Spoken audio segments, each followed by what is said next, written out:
ideia que surgiu a oportunidade de continuar esta discografia do Abril, desta homenagem ao Zeca Afonso. Surgiu a ideia de explorar melhor as mulheres do Zeca Afonso, em que medida é que o Zeca cantou, escreveu sobre as mulheres de Abril, sobre as mulheres da ditadura, se nós quisermos, do tempo antes da Revolução.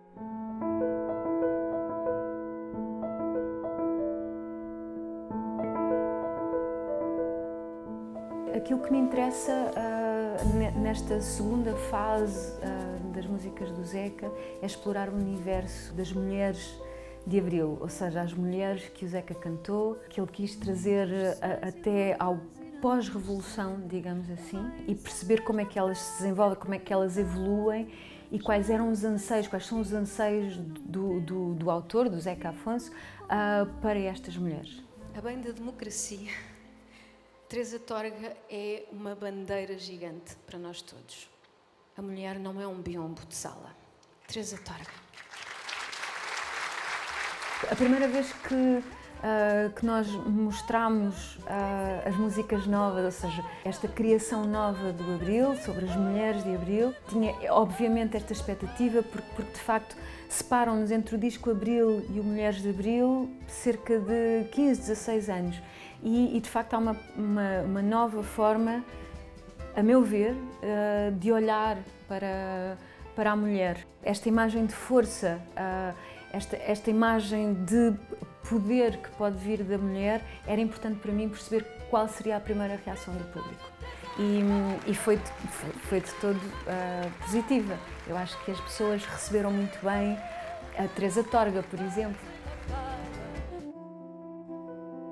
A Teresa Torga é obviamente uma mulher, mas representada nesta canção como a pessoa, uma pessoa que vive no silêncio. E aquele silêncio grita luta, é uma luta muda, é uma pessoa, mais do que uma mulher, é uma pessoa que luta constantemente no seu silêncio. Ela está rodeada de pessoas a lutar de uma forma quase extenuante. E essa, no fundo, é a mensagem da mulher revolucionária, da mulher que precisa conquistar a sua liberdade também.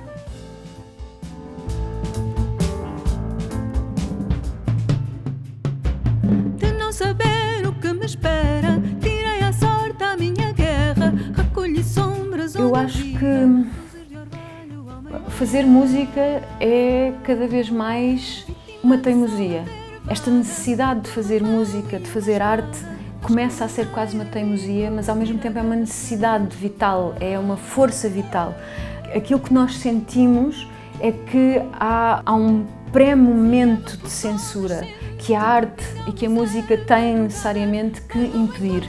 E nós, enquanto músicos, enquanto seres quase ingênuos relativamente a esse ambiente que caminha de frente para nós, é um movimento ingênuo, mas ao mesmo tempo uma necessidade vital. Fazer este Mulheres de Abril tem essa importância na minha vida. Ir à procura de algo do passado que foi importante, o Abril deixou essa porta aberta e agora é necessário voltar a entrar e procurar elementos que possam trazer para o presente algo que tenha força suficiente para dar às pessoas um caminho de liberdade contra a censura.